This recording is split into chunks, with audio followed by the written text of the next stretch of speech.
에스겔은 이 오늘 37장에 나오는 선지자인데 바벨론의 포로로 잡혀가서 바벨론 그발 강가에서 절망적인 삶을 살고 있었습니다.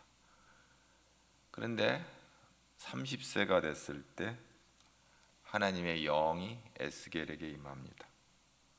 하나님의 영이 임하사 그가 환상을 보게 되어집니다. 그 환상 가운데 오늘 본문에 마른 뼈가 살아나는 환상입니다. 우리 1절 말씀을 다 같이 보겠습니다. 여호와께서 권능으로 내게 임재하시고 그의 영으로 나를 데리고 가서 골짜기 가운데 두셨는데 거기 뼈가 가득하더라. 여호와께서 권능으로 내게 임재하시고 그가 영으로 나를 데리고 갔다.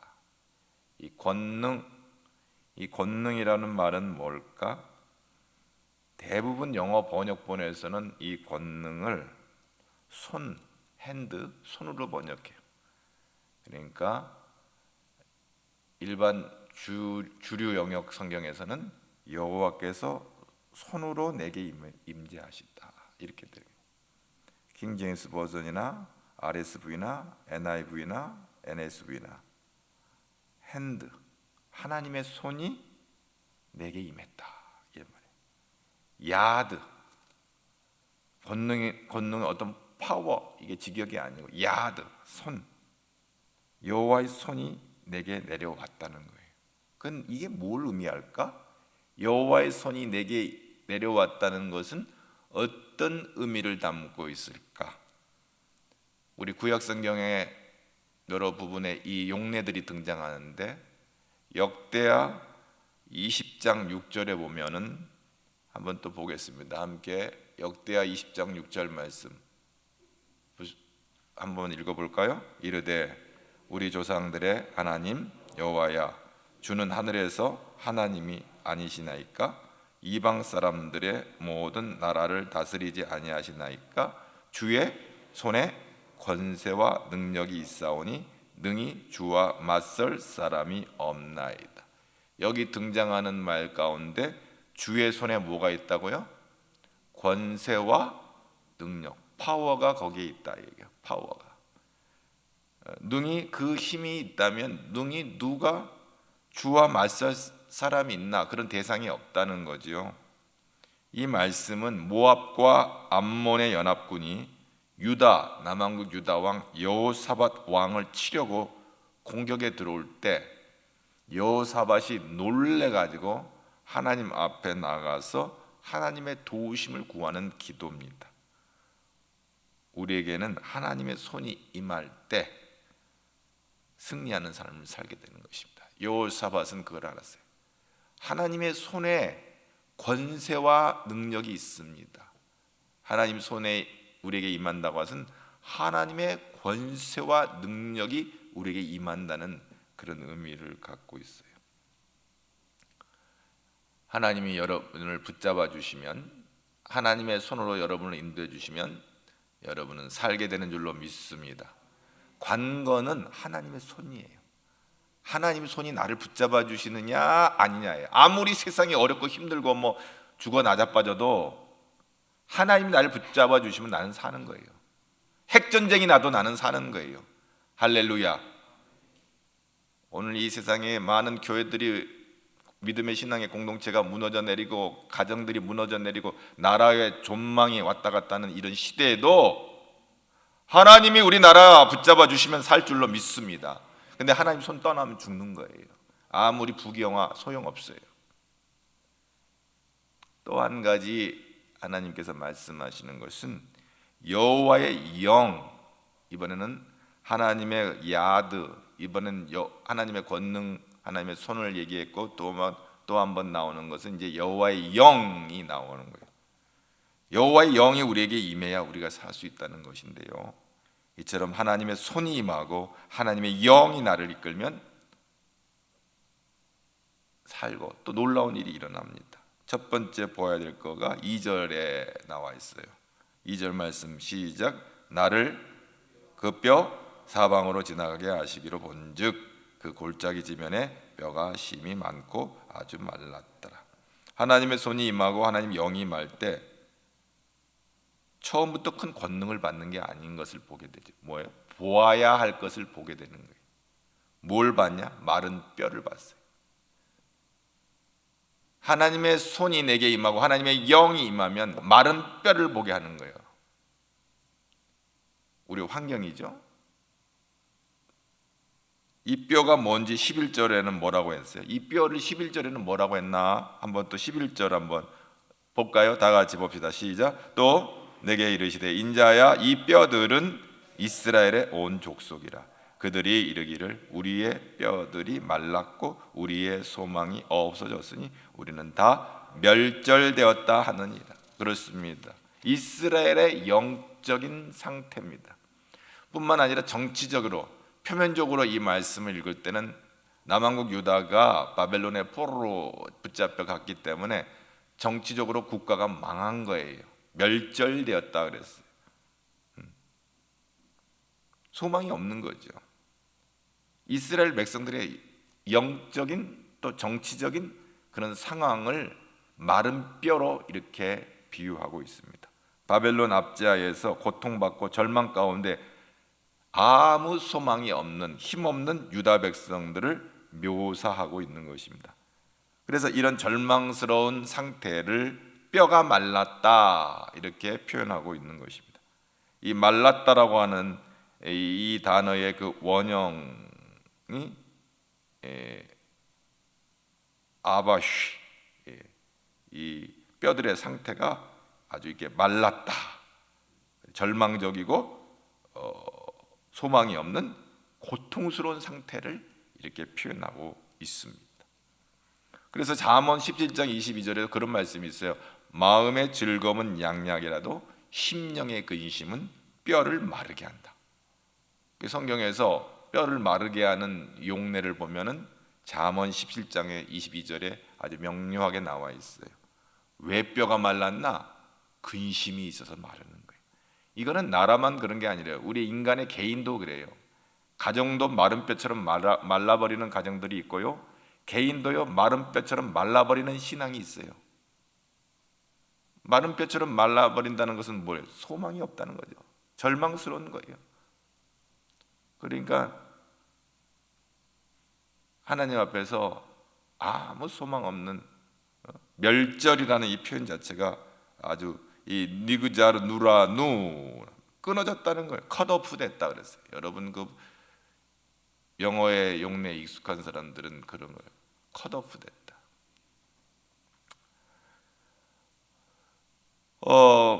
잘렸다는 거죠. 잘렸다.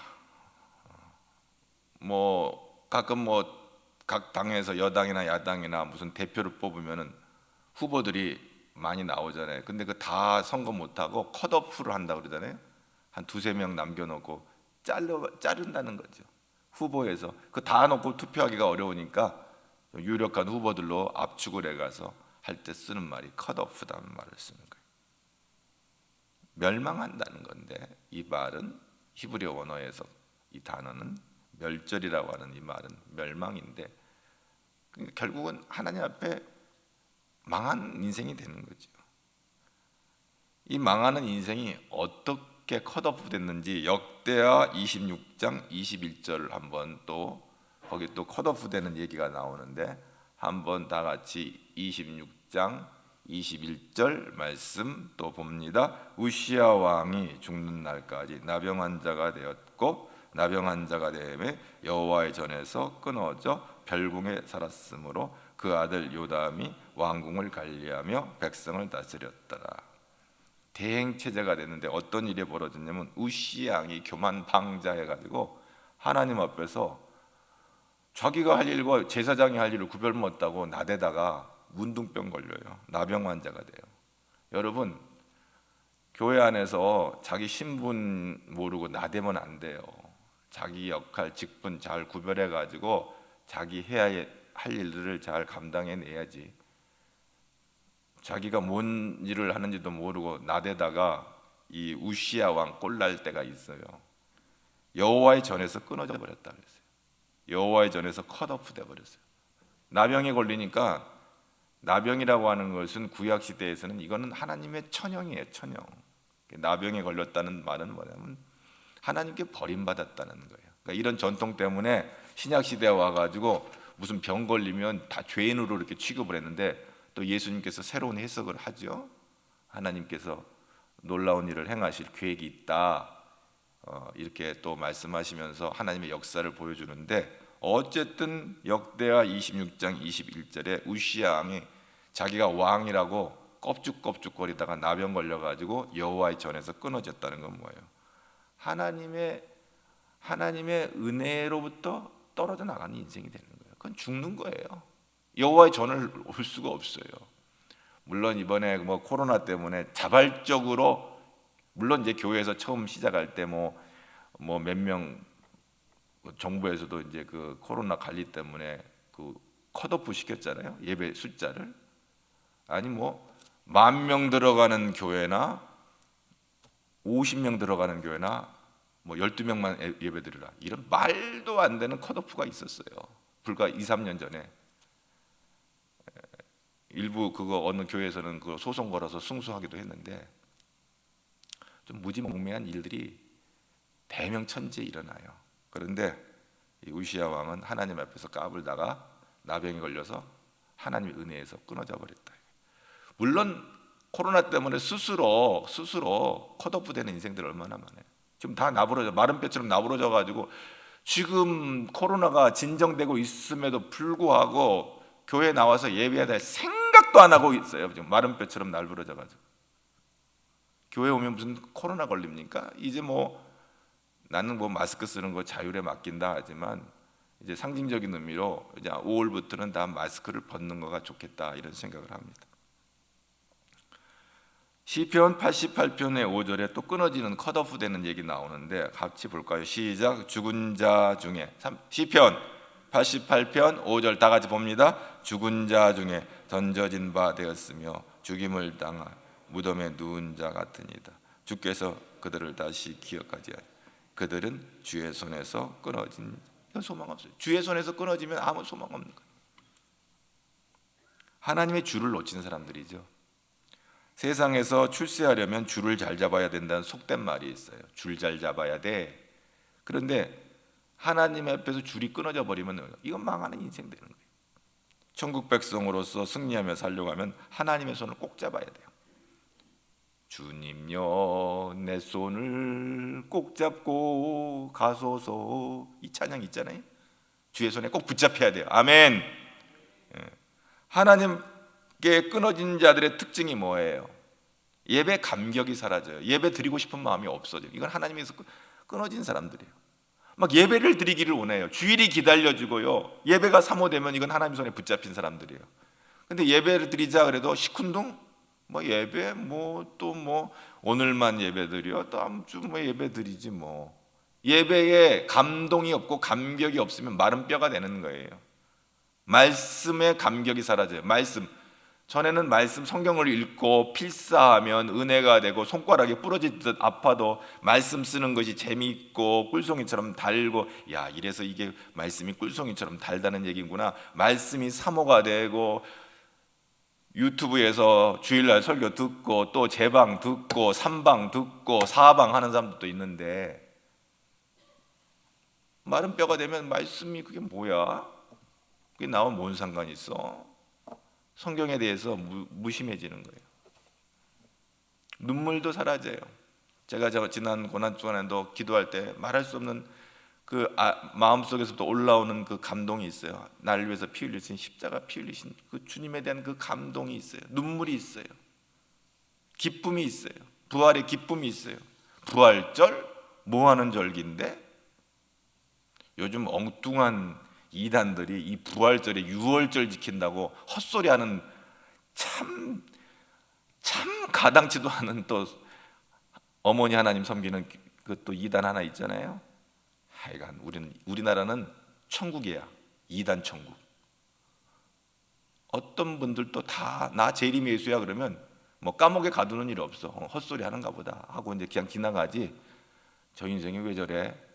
그리고 또 그 헛소리 하는 사람은 쫓아가 가지고 물질 바치고 몸도 바치고 마음도 바치고 온갖 정성 다해서 또 그런 재림예수를 섬겨주니까 재림예수들이 설을 치고 있는 이단 천국이에요.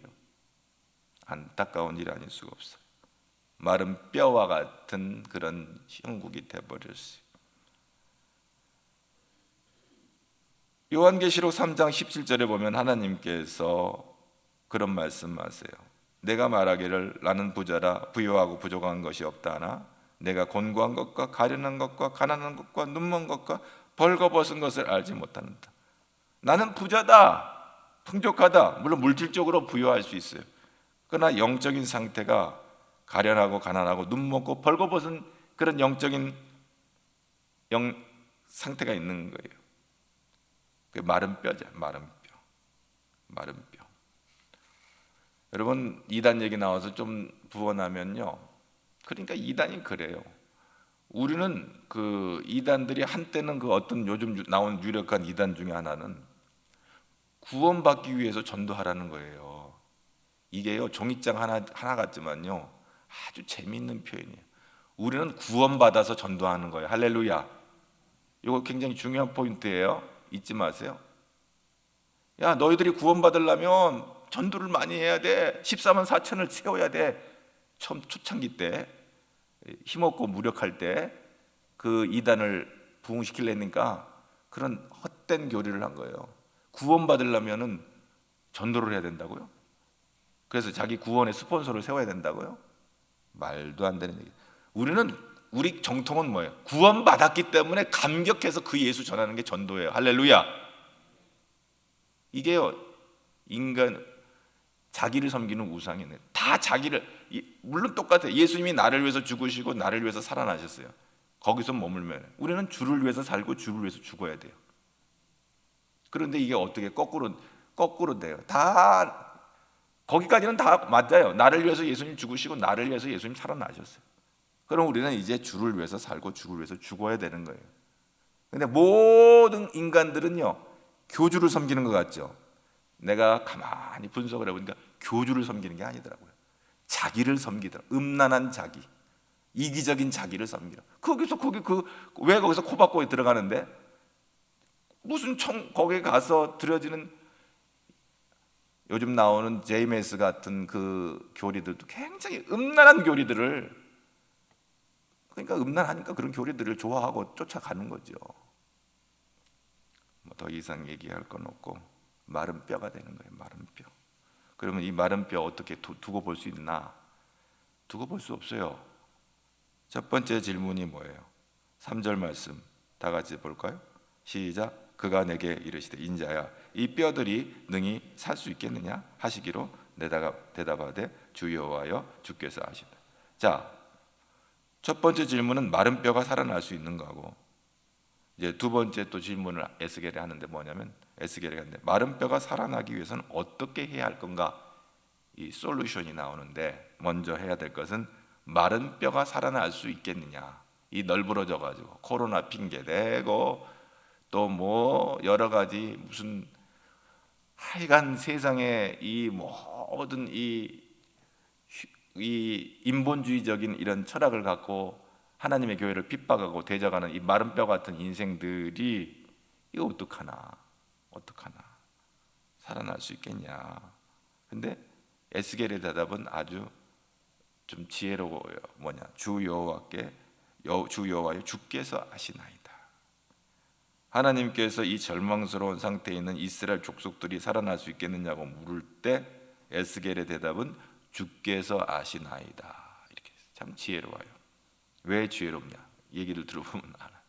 마른 뼈들이 살아나거나 살아나지 않는 것은 하나님의 결정, 하나님의 주권에 달려 있다는 고백이에요.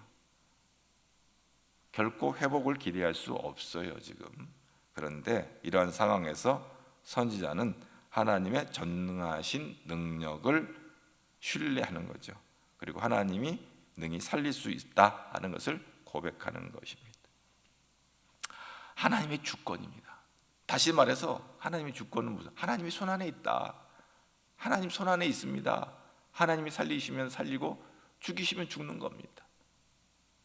제가 늘 가끔 저도 저를 생각해 볼 때도 그래요.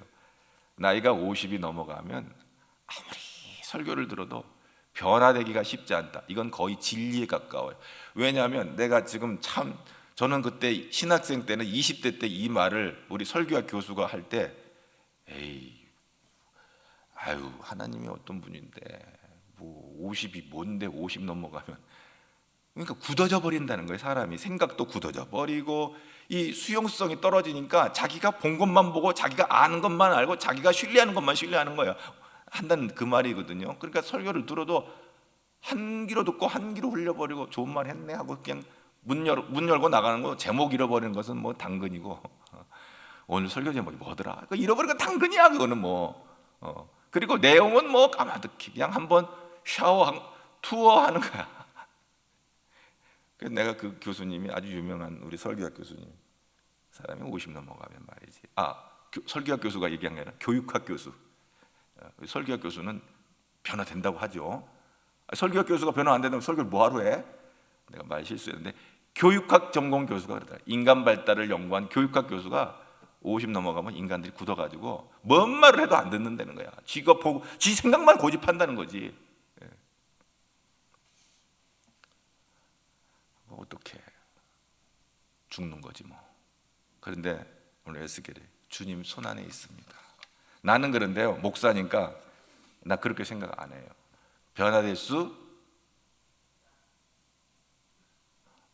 진숙이 목사님 하려면 세게 해.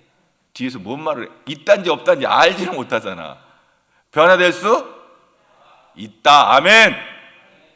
난 변화될 수 있다고 봅니다. 말씀을 사모하고 말씀의 능력을 구하고 우리가 성령님을 의지하며 나갈 때 우리가 변화될 수 있다.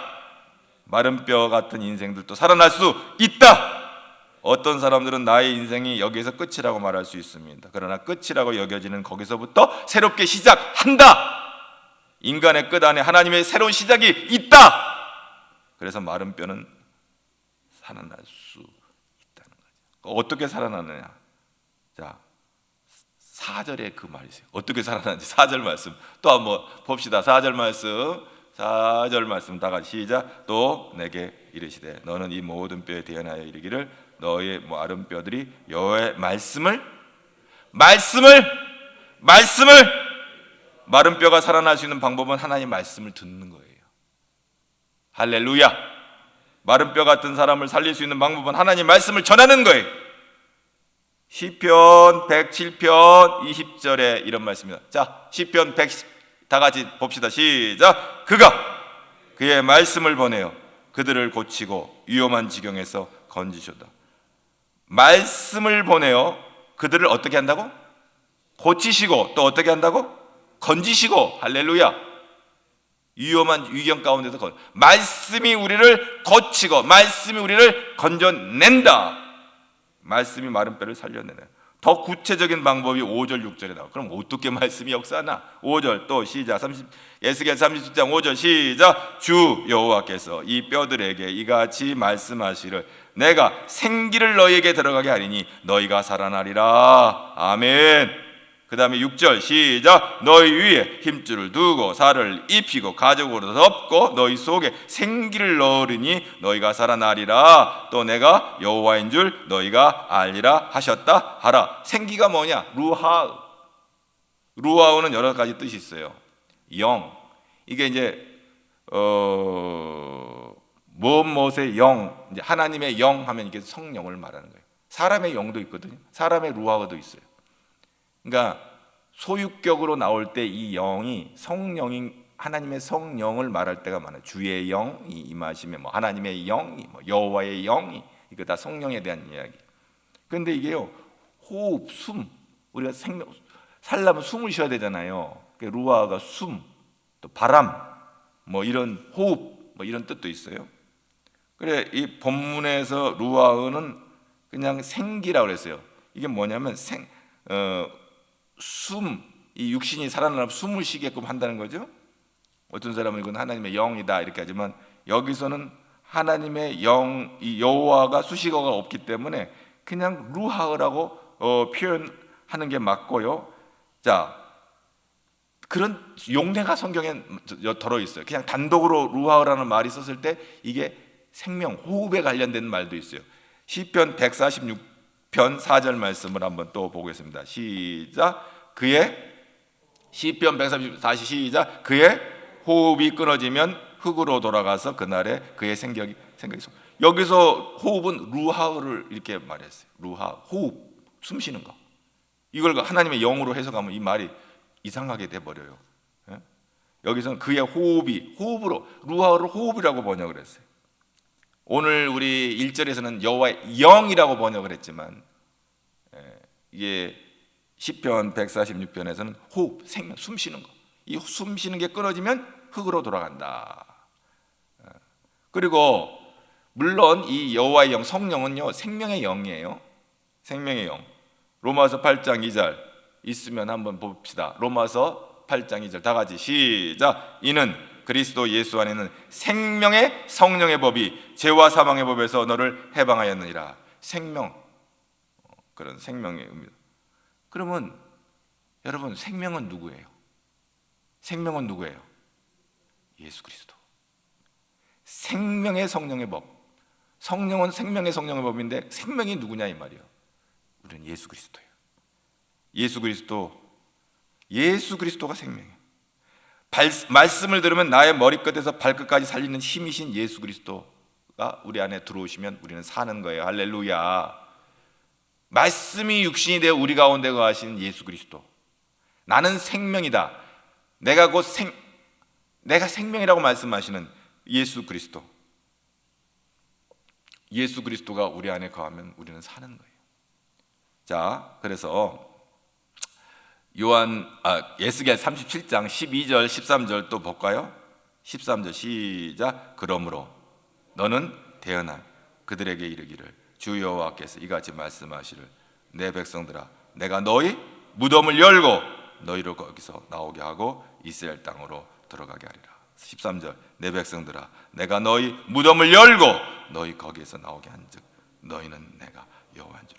무덤을 열고 죽음의 권세를 깨버리시고 허물과 죄로 죽을 수밖에 없는 자를 우리를 살리시고 예수의 부활이 첫 열매가 돼서 우리도 그 부활에 참여하는 이 놀라운 생명의 역사, 무덤을 깨시는 하나님의 역사가 있는 거예요. 무덤을 열어버리시겠다는 거예요. 그건 살리시겠다는 거예요. 죽음을 깨버리시겠다는 거예요. 그런 일이 어디에서 벌어져요? 요한 복음 11장 41절에 나사로 얘기가 나와요. 죽은 지 3일이 됐어요. 마르다와 마리아, 사랑하는 마르다와 마리아의 오라버니예요. 43절 뭐라고 예수님이 43절 뭐라고 말씀하십니까? 시작. 이 말씀을 하시고 큰 소리로 나사렛 나오라 부르시니 죽은 자가 44절 죽은 자가 수족을 배로 동인 채로 나오는데 그 얼굴은 수건에 쌓였더라. 예수께서 이르시되 풀어 놓아 다니게 하라 하시니. 요한복음 11장 41절에 보면 돌을 옮겨 놓으니 예수께서 눈을 들어 우러러보시고 이르시되 아버지여 내 말을 들으신 것을 감사하나이다. 마르다와 마리아가 우리 오라버지 죽었어요. 어떻게 해요? 돌을 옮겨 놔. 항상 내 말을 들으시는 줄 내가 알았나이다. 그러나 이 말씀을 하옵는 것은 둘러선 무리를 위함이니 곧 아버지께서 나를 보내신 것을 그들로 믿게 하려 함이라. 나사로야 그 무덤에서 나와 하니까 무덤을 열어놨는데 나사로가 막 걸어 나오는 거예요. 주님 말씀하시니 나사로가 걸어 나오는 거예요. 할렐루야. 죽음을 깨뜨리신 분이 예수 그리스도인 것을 믿습니다. 오늘 예수님이 내 안에 거하실 때 죽음의 권세를 깨버리신 줄 믿습니다. 그리고 우리는 영원한 영생에 참여하게 될 줄로 믿습니다. 그래서 말씀을 들으면 말씀 가운데 역사하시는 예수 그리스도의 능력이 나타나서 생명의 기운이 나타나는 거예요.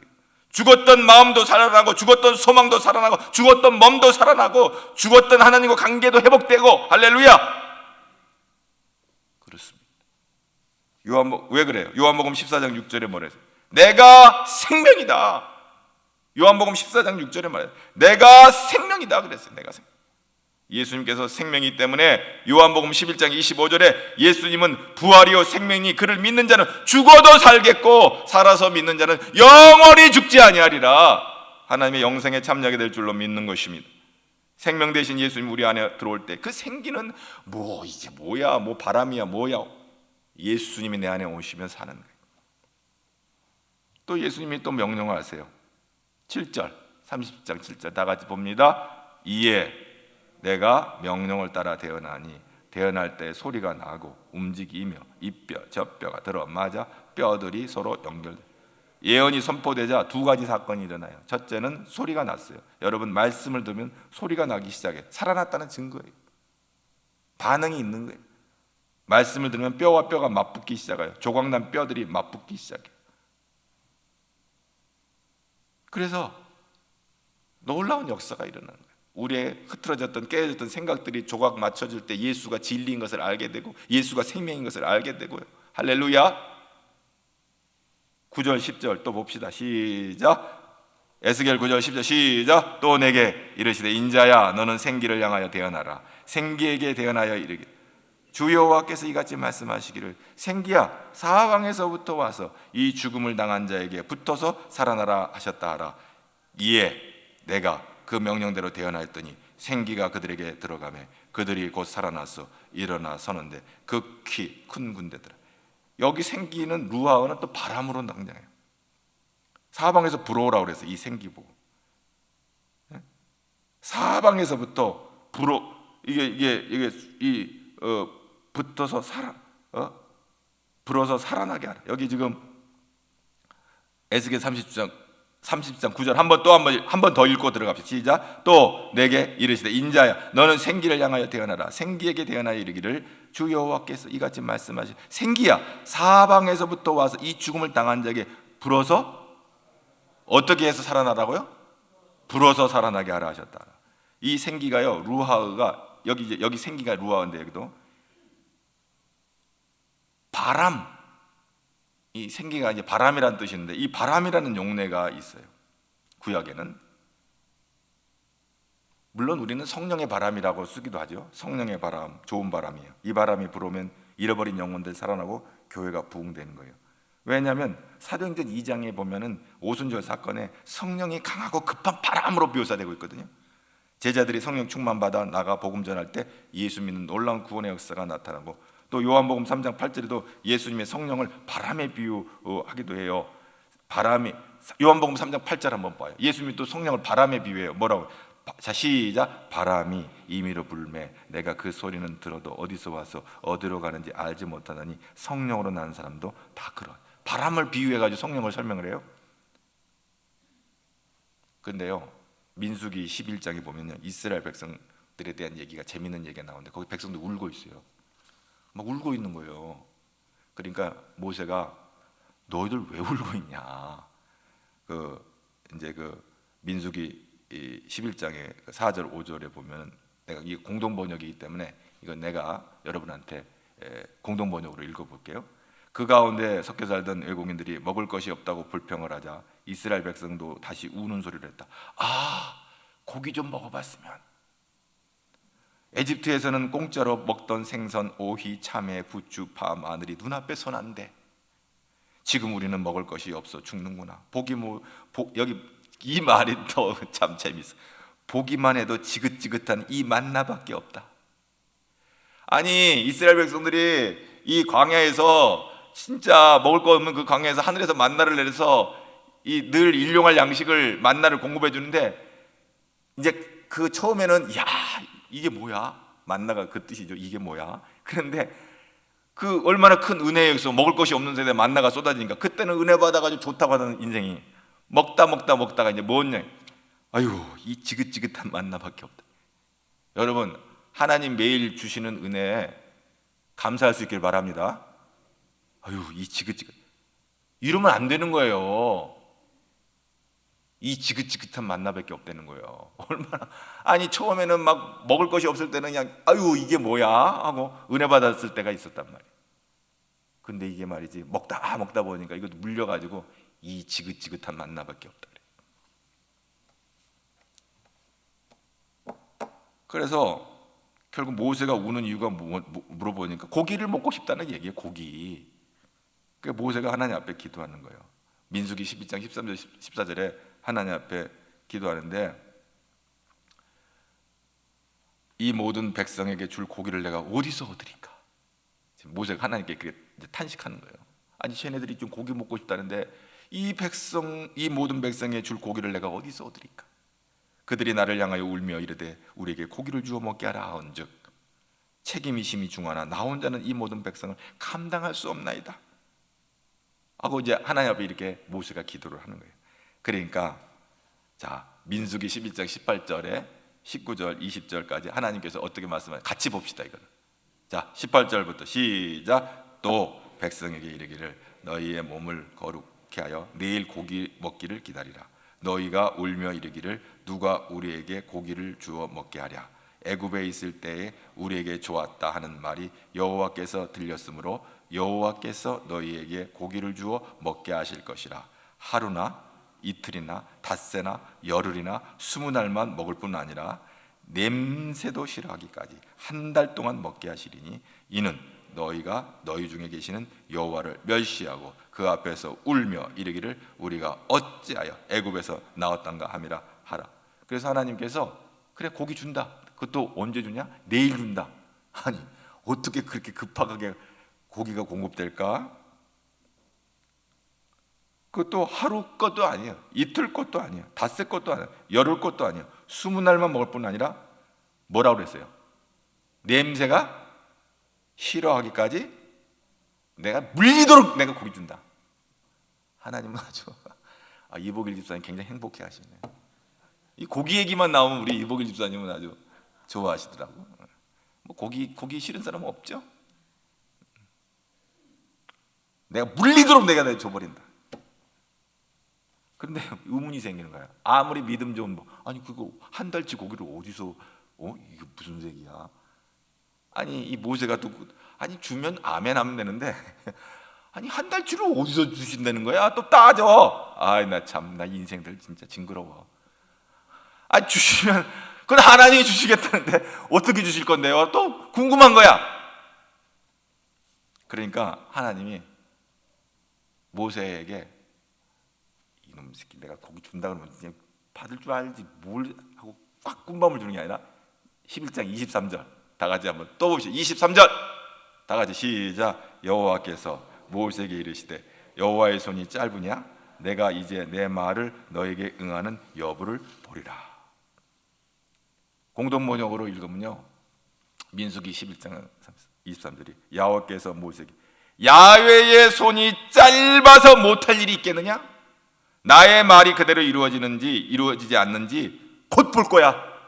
하나님께서 모세에게 그렇게 말씀해요.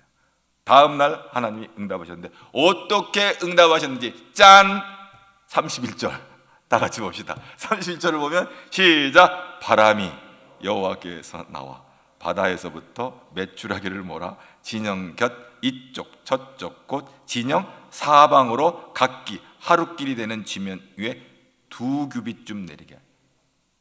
여기서 바람이 루하흐예요. 이 바람이 여호와께서 나와 루하흐 바람이 불어오면서 메추라기를 갖다가 이 2규빗이라고 그랬어요. 한 규빗이 몇이냐면 한 규빗이 45cm예요. 그럼 2규빗이면 얼마나 될까?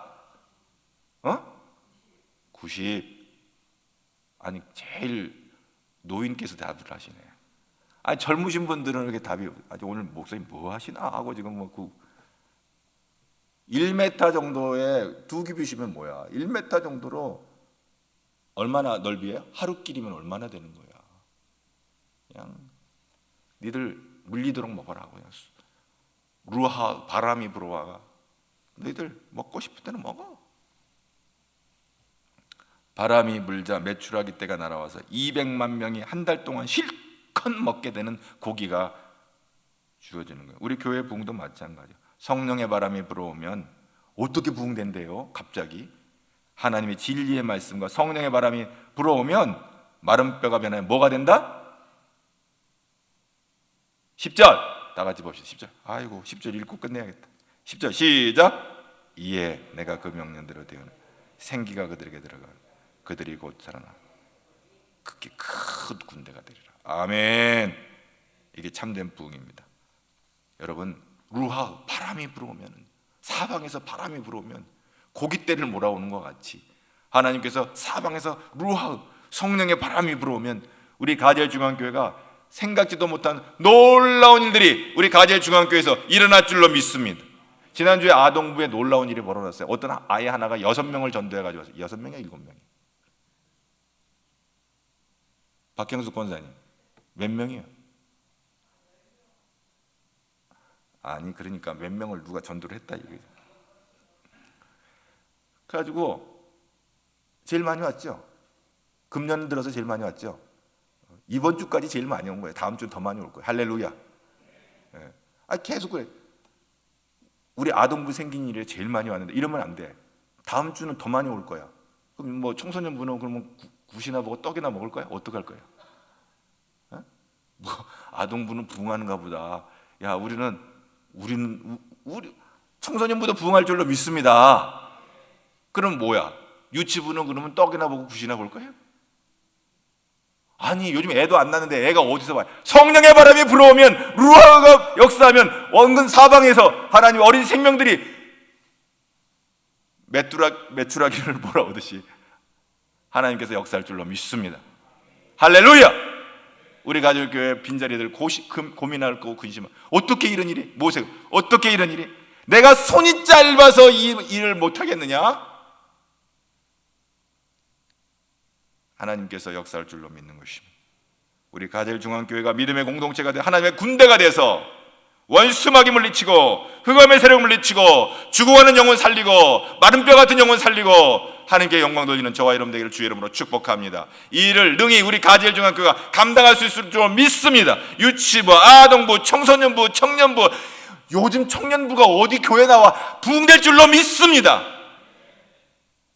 우리의 작년 노년에 이르기까지 하나님의 놀라운 역사가 루아 성령의 바람이 불어올 때 우리 가재중앙교회가 하나님께 영광 돌리며 하나님을 기쁘시게 하는 귀한 교회가 돼서 하나님께 영광 돌리며 세계에 수많은 교회가 있고 서울에 수많은 교회가 있고 서대문에 수많은 교회가 있고 내가 오늘 가재중앙교회로 인하여 기뻐하노라. 할렐루야. 오늘 내가 가재중앙교회 예배를 보고 내가 기뻐하노라. 할렐루야. 우리 하나님으로부터 칭찬받는 저와 여러분 되기를 주의 이름으로 축복합니다.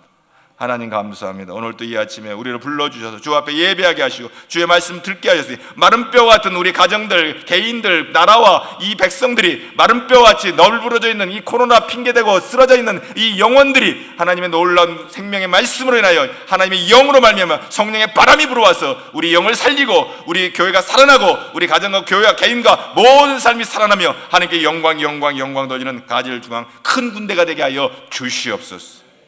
우리 교회 학교 유치부가 부흥될 줄로 믿습니다. 우리 아동부가 더 부흥될 줄로 믿습니다. 청소년부가 더 부흥될 줄로 믿습니다. 청년부가 부흥될 줄로 믿습니다. 새벽 이슬 같은 청년들이 구름대같이 몰려오는 가젤중앙교회가 되도록 역사하여 주옵소서. 이 일을 행하시는 이는 하나님이십니다.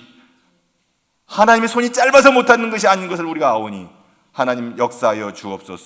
예수님 이름으로 기도하옵나이다.